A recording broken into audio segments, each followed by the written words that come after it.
Ladies and gentlemen, the NCAA State of College Sports Session is about to begin. Would you please take your seats? And as a courtesy to our presenters, would you please silence all electronic devices? Thank you. We will begin shortly.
Well, good afternoon, everyone.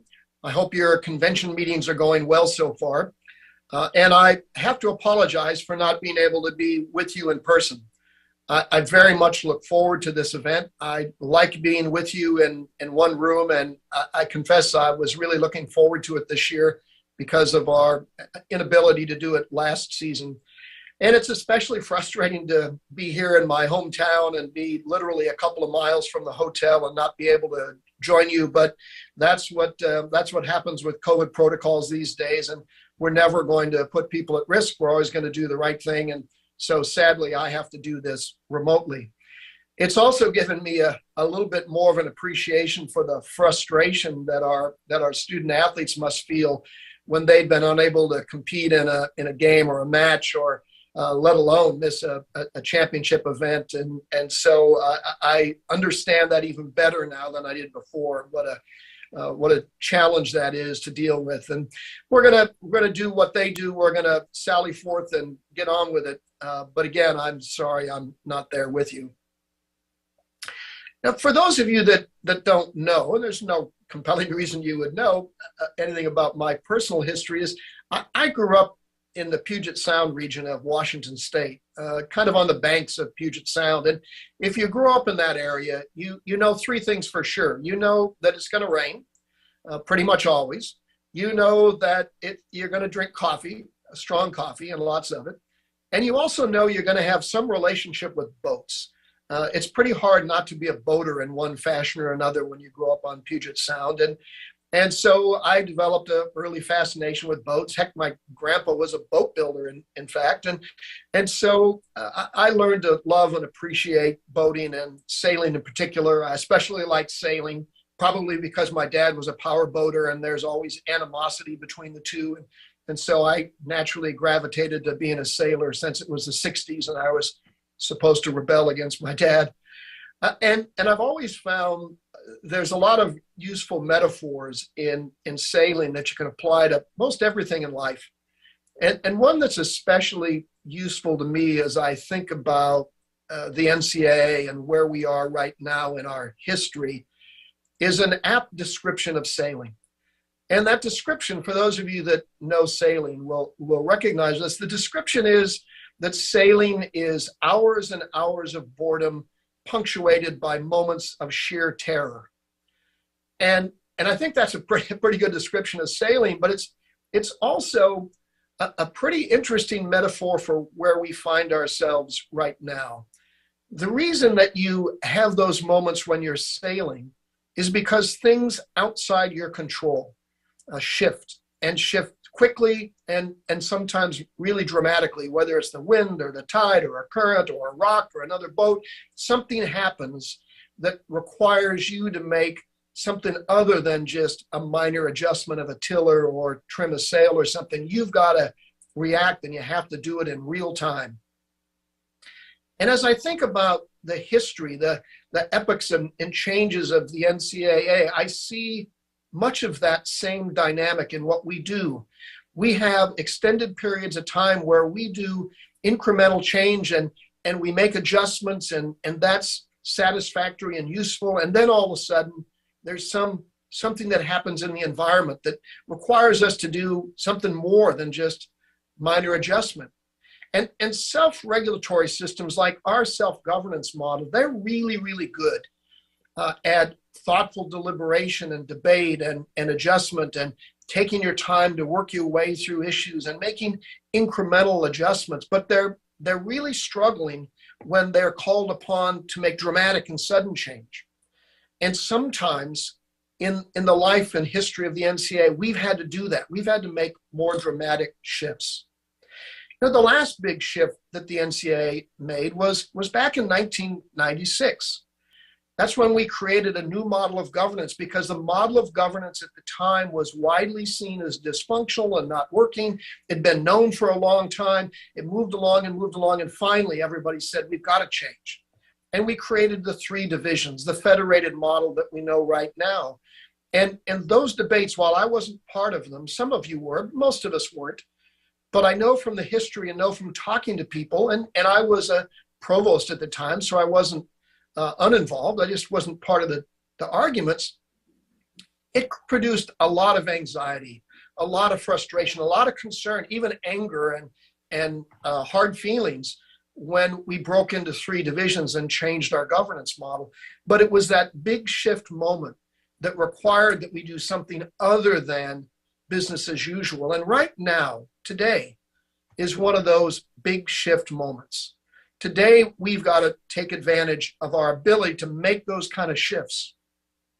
These big shifts also call on us, provide us an opportunity, but also require that we pause and look at our core values, to look at why we're in this enterprise. What are we trying to do here? And how do we reset ourselves around those core values and recommit to them? The proposed constitution that you're going to be voting on later today, I think distills down to its absolute essence the core values of what college sports is about. It's one of the things I like most about this document, and I think it's something the committee did extremely well. They said, look, let's just point to the very few things that we know are essential to make college sports work. First, they said college athletes are matriculated students. Second, they said schools don't pay student athletes to play their games. Secondly, they said the focus has to be on promoting the physical and mental health of our students. That's part of this enterprise. They said, fourth, sportsmanship and integrity count. We have to stand for that. Fifth, they said schools are in charge. This is a campus-based enterprise. And finally, they said inclusiveness and diversity are essential to what we do. Now, there's not a lot of extraneous stuff in there. They said, that's it. That's the essence of college sports. And interestingly, as I've talked to people in the past months about the Constitution and listened to the debates and discussions in the committee, I don't hear a lot of disagreement with those core elements. In fact, I hear the opposite. I hear people saying, yep, that's it. That's the basics of who we are, even from our critics. Many of our critics are saying, yeah, that's the essence.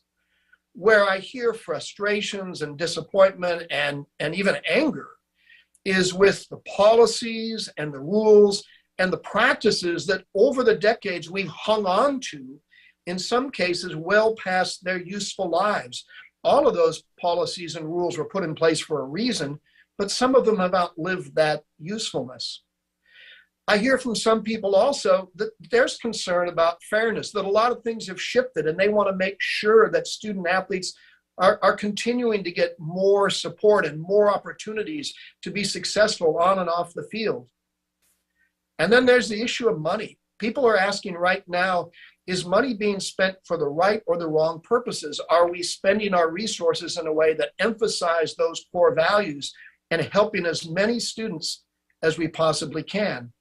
That's what's driving frustration and anger, both inside and outside of college sports, not the core values. And that's what, frankly, puts this whole enterprise at serious risk. Whether or not we're willing to take advantage of the current moment, the big moment, and focus on those core values, but let go of some of that baggage. The proposed Constitution gives all of us, the schools, the conferences, the divisions, the national office, a chance to do just that. Go back to those basics and to rebuild a fresh 21st century version of college sports around those core values.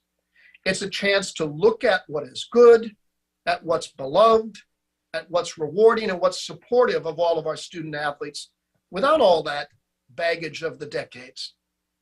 With the passage of the proposed constitutions, the divisions will all have a chance, all of you, to redraw the rules and keep what's working well and get rid of the extraneous that's causing so many challenges for so many of us. You know, in the coming months, then, we've got a chance to simplify the rules and the policies and the practices, to streamline the adjudication system, something we've been talking about for a very long time, to better align the responsibility and authority of all of the actors within the system to be more effective and more efficient, and to focus on what truly matters most. And that's the opportunities for our students and how we maximize those opportunities without as many restraints on that and constraints on it. Now, certainly there's legal and political hurdles. We all understand that, and we can't be naive about it. We need to also recognize that we need the help of Congress and state legislatures. But we can't lean back and wait for that, cavalry to come over the hill for this one case to get resolved or for this one legislative action. We have to define the future that we want, using this new Constitution as the framework to build upon. We have to make clear why students come first. We have to make changes that prove that higher education and colleges are still willing and able to govern college sports. And we've got to recognize that if we don't do that, if we don't step up to this challenge now, to this big moment, others are surely willing and able to do it. We've seen that really for the first time in our history of recent years. The courts, state capitals, Washington, D.C., they're saying, look, we're ready, willing, and able, and indeed many anxious to step into this circumstance. Incremental change has its utilities, no question about it. But this isn't one of those moments. This is one of those big change moments, and we've got to be ready for it. Now, let's be clear. There's far more that's right about college sports than there's wrong about it. We've got to hang on to those things that work so well, that serve 500,000 students every year, in giving them opportunities to play sports at the highest levels they can and gain an education and have the kind of success that we know is going on right now. But the proposed Constitution gives us a chance to hang on to that and to build even more success for those students, even more opportunities in a better 21st century fashion. In talking to presidents and commissioners and ADs and students the past few months, I've joked with many of you that this Constitution isn't so much a Constitution as a Declaration of Independence. It's saying, okay, look, we now agree on these core principles that we always have held self-evident. Now let's go out and create new structures around those principles. And I think that's a really good way to think about this. This needs to be a declaration that we all agree to, that now in the coming months, we're going to think afresh about what college sports is, how it should operate, what it wants to stand for, and how we're going to support our students in new and more flexible ways. That's something that we need to do together. That's what we have to commit ourselves to at this convention. And that's the kind of conversations I've heard so far in all of the meetings I've been in from all of you. As we go into this afternoon's debate and discussion, I'm very anxious to see and hear from all of you and to see the debate and discussion going forward in the coming months. And I really am serious that this is something we have to embrace, and we have to do it now. And as we think about those changes, it's always useful to look at some exemplars, some people who have exemplified exactly what I'm talking about. And that's one of the reasons we created the Summitt Award. It's for an opportunity to hold up one of our own, somebody that's from the membership, who exemplifies the best values and the best acts of support for our student athletes. You know, named in honor of Pat Summitt, one of our best and brightest and most beloved members of the association, this award goes to someone every year from the membership that's demonstrated real devotion in a lifelong work to developing and supporting and building student athletes towards success. Somebody that's made an incredibly positive impact in their lives. As part of this award, the NCAA donates $10,000 to a nonprofit organization of the awardee's choice that battles neurological diseases of the brain. And this year, we have an amazing member of our community to give the Summitt Award to. I'm delighted to give this year's award to Coach Herb McGee. I like to tell the story about my love of the game of basketball. Growing up in West Philadelphia, every kid played basketball. I worked on my game because all I wanted to do in my life was make the team at West Catholic High School. And I was fortunate enough to make the team, and fortunate again, the last time West Catholic won the Catholic League Championship was in 1959, my senior year. And from there, I was recruited by only one school in the city, which the school was called Philadelphia Textile, and Bucky Harris was the head coach, and it was probably the greatest decision I ever made. Basketball allowed me to be on a team and to help that team win. And I was a successful player because of my ability to shoot a basketball. It had nothing to do with my size or my strength, it was just my desire. My main thing with my players all the time is to talk to them about being a good player, yes, but also better than that, to be a good teammate. And the teams that I've had over the years that were better than the other teams are all teams where all the guys were good teammates. And when it works, we are successful. My third year as head coach, we won the national championship in 1970. We won 28 straight games. As a basketball coach, I consider myself a teacher. I'm a teacher of the game of basketball. And all of a sudden, I was dubbed the shot doctor a number of years ago, and it just kind of stuck. Probably because of all my time that I spent with a number of teams and guys in the NBA, like Charles Barkley is the most famous. And I've run into countless players of all ages who have said to me, Coach, I saw you at Pocono camp one summer, and you really changed my shot. I never got a chance to thank you. My biggest inspiration in my life and my career has been and always will be my uncle, Reverend Edwin Gallagher, who took a family of 4 young boys who were going to be separated, and he kept the family together and took care of us in West Philadelphia. And then after that, my college coach, Bucky Harris, who recruited me, took care of me while I was in school, and when I graduated, created a job for me that I've had since the day I graduated. This award with Pat's name on it. I met Pat at a clinic, a coach's clinic in Philadelphia. I was a speaker and she was a speaker. And when I finished my lecture, Pat was there and she said to me, Coach, you can really shoot the rock. So she was watching my demonstration. And I said, well, thank you very much, Coach. I really appreciate that. I can't wait to listen to your lecture. And her lecture was on zone offense. And I'll never forget it because I've incorporated a lot of her ideas into our zone offense to this day. I think there's always way more to college experience than just going to class and studying. I would encourage anybody. I have a granddaughter who just graduated a couple years ago from LaSalle, and she played lacrosse at LaSalle, and it made her. She loved her time in college, and I think a lot of that was because of her being on the sport. You don't set out to inspire people. You set out to do your job, to treat the kids fairly, to take them as part of your family.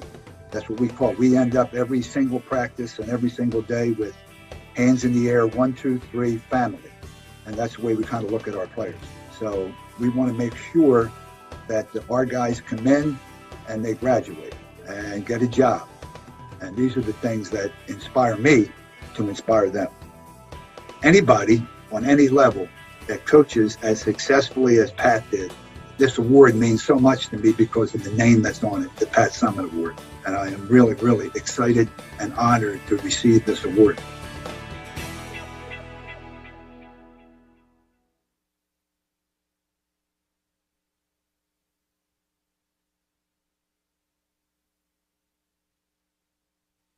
Coach McGee, on behalf of the NCAA and most importantly, on behalf of all of the student athletes whose lives you've touched, thank you for your contributions to college basketball, to college sports, and most importantly, for the impact that you've had on so many student athletes.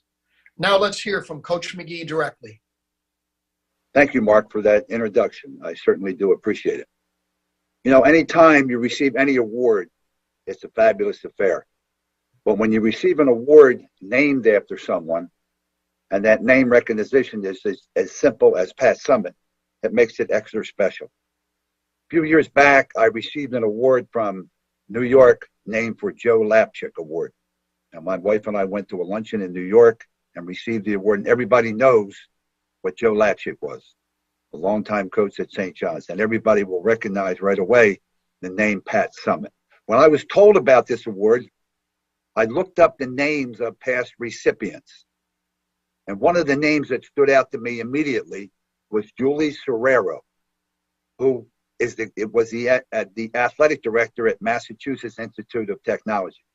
Julie and I are very good friends, and we have been for a number of years. She was our women's basketball coach, lacrosse coach, etc., at Philadelphia University. That's what was the name of Jefferson at the time.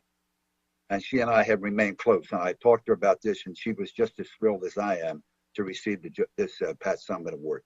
For the $10,000 honorarium, we are directing this honorarium to support Alzheimer's research in the Vicky and Jack Farber Institute for Neuroscience at Jefferson Health. And I accept this on behalf of my family, my team, and my university. Thank you. Thank you, Coach McGee, for those wonderful words. And congratulations again on being this year's Summitt awardee. This concludes our State of College sports session for the year. And I want to thank all of you, not just for participating in this event, but for participating in the entire convention. And more importantly, thank you for all that you do for college sports. Ladies and gentlemen, that does conclude the State of College sports session for today. The association-wide business session will begin at 2 p.m. Eastern, right in here at the Sagamore Ballroom. The convention delegates may also access it on the digital convention platform. Thank you.